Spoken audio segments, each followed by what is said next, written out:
হে জগতবাসী, আজ আমি শামীম আলী চিশতি আপনাদের সামনে একটি আলোচনা নিয়ে আসলাম।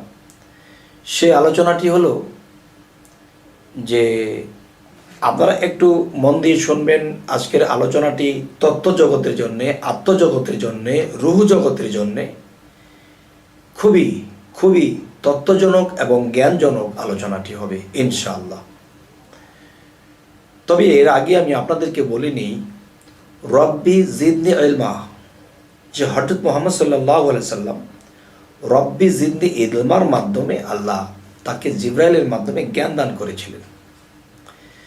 তো আমিও আল্লাহর কাছে বলি, রব্বি জিদনি ইলমা, এই নামের গুণে আল্লাহ আমাকে জ্ঞান দান করুক, যেন আপনাদের সামনে কিছু সুন্দর আলোচনা করতে পারি। সেই বিষয়টি হলো, ইনসানের ভিতরে ইনসান, তার ভিতরে আরও একটি ইনসান, এই তিনটি ইনসানের ভিতরে একটি রুহ। তাহলে এই বিশ্বজগতে যত মানুষ আছে, সমস্ত মানুষের ভিতরে আরেকটা মানুষ, তার ভিতরে আরেকটা মানুষ, আর ওই মানুষটার ভিতরেই একটা রুহ। তাহলে রুহ বিষয়টা কোনো সামান্য বিষয় নয়। যে একটা কথা বলা হয় কালামুল্লাহ, মুসা আলাইহিস সালামকে বলা হয়েছে, আরেকটা বলা হয়েছে রাসূল আল্লাহ, আরেকটা বলা হয়েছে রুহু আল্লাহ। তাহলে রুহু আল্লাহ যদি বলা হয়, তো রুহু বিষয়টা কি? আচ্ছা, এটা জ্ঞানীগুণীরা জানে, তবে সর্বস্তরের লোকেরা এটা দেখবে। তো রুহু বিষয়টা কথা বলতে গেলে খুবই মর্মান্তিক। তবে আমি বলবো, এই রুহু পাঁচটা আত্মার ভিতরে আসে। যদি পঞ্চ আত্মায় কেউ পবিত্র হতে পারে বা পবিত্রতা লাভ করে, সাধনা করে, গুরু প্রেম, মুর্শিদ প্রেমে যদি কেউ নিজেকে পবিত্র করতে পারে, তাহলে কি হয়? সেই রুহু এই পঞ্চ আত্মার মধ্যে বক্ষিত হয়। আর যদি এই রুহু বক্ষিত হয়, তখন সেই মানুষটা কি হয়? আমি যদি একটা লোহার টুকরো একটা আগুনের মধ্যে ছেড়ে দিই, এবং আগুন থেকে যখন সেই লোহাটা বের করব, তখন কিন্তু লোহাটা তো লোহাই ছিল, কিন্তু লোহাটা লাল হয়ে গেছে। এখন এটা কি লোহা না আগুন? তাহলে দুই মিললে একাকার। তাহলে আল্লাহ আর রাসূল দুই মিললে একাকার। তেমনি কোনো সাধক, কোনো প্রেমিক সাধনা এবং প্রেমের দ্বারা যদি আল্লাহকে লাভ করে বা নিজেকে পবিত্রতা লাভ করে, তখন আল্লাহ তার মধ্যে বিলীন হয়। তখন লোহা আগুনে মিলে দুই মিললে একাকার হয়ে যায়। সুবহানাল্লাহ। তবে হে জগতবাসী, যে এই যে আলোচনাটি করলাম, যে আত্মা এবং রুহু অনেক তফাৎ। যেমন পঞ্চ আত্মায় বা পাঁচটা আত্মা দিয়ে আমাদের দেহটা তৈয়ার, এই পঞ্চ আত্মা যে পবিত্র করেছে, এই পঞ্চ আত্মার মধ্যে রুহু আসবে। সেটা হলো, আল্লাহ যেমন আদমকে বলেছিল, আমার রুহু আমি আদমের ভিতরে ফুৎকার করেছি। তখন যেই মানুষটা পৃথিবীতে মহাপবিত্র লাভ করে, তখন আল্লাহ তার মধ্যে সেই রুহু ফুৎকার করে এবং তার মুখে কথা বলে, যা বলে তা হয়ে যায়। হে জগতবাসী, বলা হলো খুব সহজে, কিন্তু যুগ যুগ যারা গুরু বজে, তাদেরও কিন্তু অনেক কঠিন হয়ে যায় বাবা। অনেক ত্যাগের বিষয়, অনেক কঠিন ত্যাগ, কঠিন সাধনা, কঠিন প্রেমের মধ্যে মানুষটা পবিত্র হয়। আর এই মানুষটা পৃথিবীতে অনেক লাঞ্ছনা বঞ্চনা ভোগ করে, তাকে সামাজিক যন্ত্রণাতে পোড়ায়। মোল্লা মুন্সি যারা আছে তাকে ভণ্ড বলতে থাকে, এবং এই পৃথিবীতে যারা সাধারণ মানুষ আছে, তারা তাকে ভণ্ড বলতে থাকে। এমনকি মানুষে তাকে লাথিও মারে, মানুষ তাকে অপমান অপবাদ দেয়, তার শরীরের কাপড়টাও ঠিক থাকে না। আগুনের উপরে আগুন দিয়া, আগুনের উপর আগুন দিয়া একটা সাধককে এরকমভাবে আল্লাহ পোড়াইয়া তখন খাঁটি করে, এবং সেই খাঁটি দেহের মধ্যে, সেই পবিত্র দেহের মধ্যে আল্লাহর রূহ ফুৎকার করে। তখন সেই মানুষটি কিসে পরিণত হয়?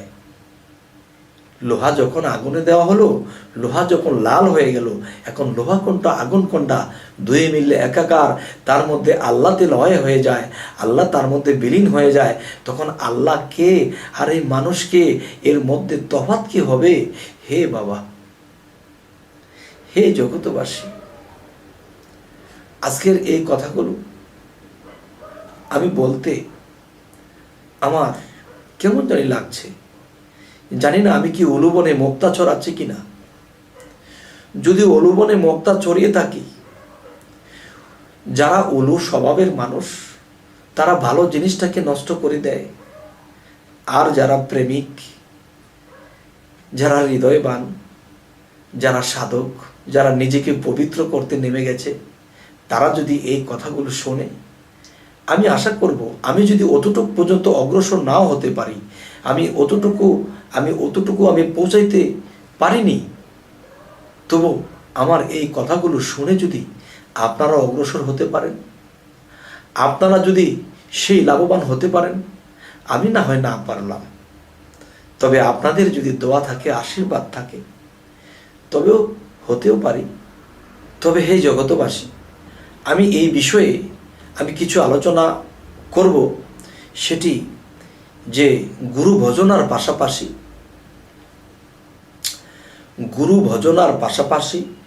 এবং সাধনার পাশাপাশি এবং সর্বত্যাগের পাশাপাশি এই সাধনাগুলো করতে হবে। যে হাইতনা তাওয়ায় দিবানিশি হয়ে যাওগে কামার পরা, শেষে যাবে লালবাজারে চারি রঙের নিশানুরে, অগ্নির মতো ধুধু করে মধ্যে জিনিস ভরা, হে হরফের চাবি দিয়া সদাই গিয়ে গুড়া, এই তালা খুললে নয়ন মেলে দেখবে সাদা তিন কোঠরা, এই তিন তালাতে এক নাম ফুটে, হাহাকার এক শব্দ ওঠে, ঢেউ লাগে ত্রিবেণীর ঘাটে, দেখছে রসিক যারা, ভালোবাসা ভবের আশা মিটাই আছে তারা।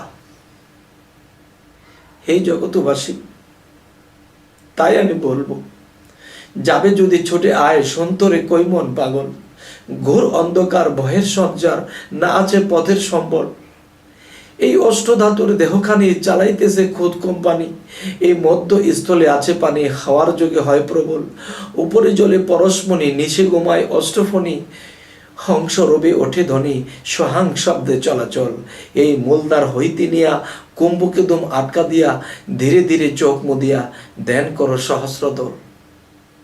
হে জগতবাসী, গুরু ভজনার পাশাপাশি, সাধনার পাশাপাশি, ত্যাগের পাশাপাশি কেউ যদি এই সাধনাগুলো করতে পারে, তাহলে এই জন্মেই তার আত্মার ফায়সালা হয়ে যাবে, সে মহাত্মায় মিশবে, আর সে মহাত্মা তার মধ্যে বিলীন হবে, লোহা আর আগুনে একাকার হয়ে যাবে, সে আল্লাহতে বিলীন হয়ে যাবে। তখন কি হবে? আমি এখন পুকুরের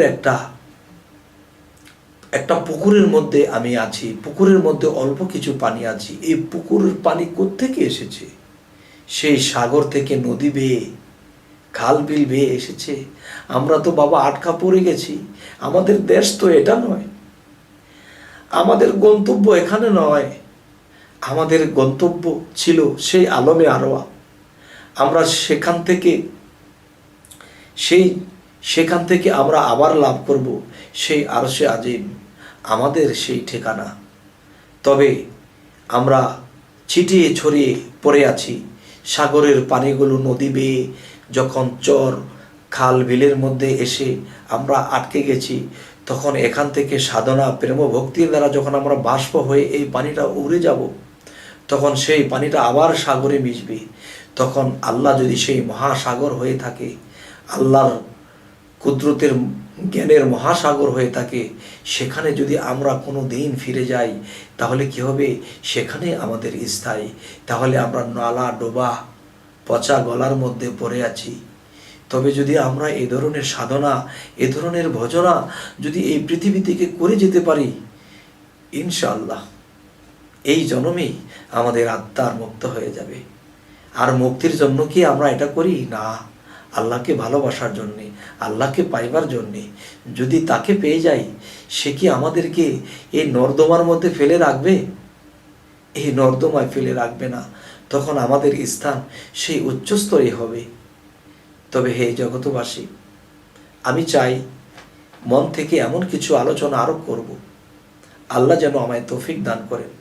তবে এরকম আলোচনা যদি আপনারা আরো পেতে চান, তাহলে আমাদের এই চ্যানেলটিকে সাবস্ক্রাইব করে আমাদের সাথেই থেকে যান।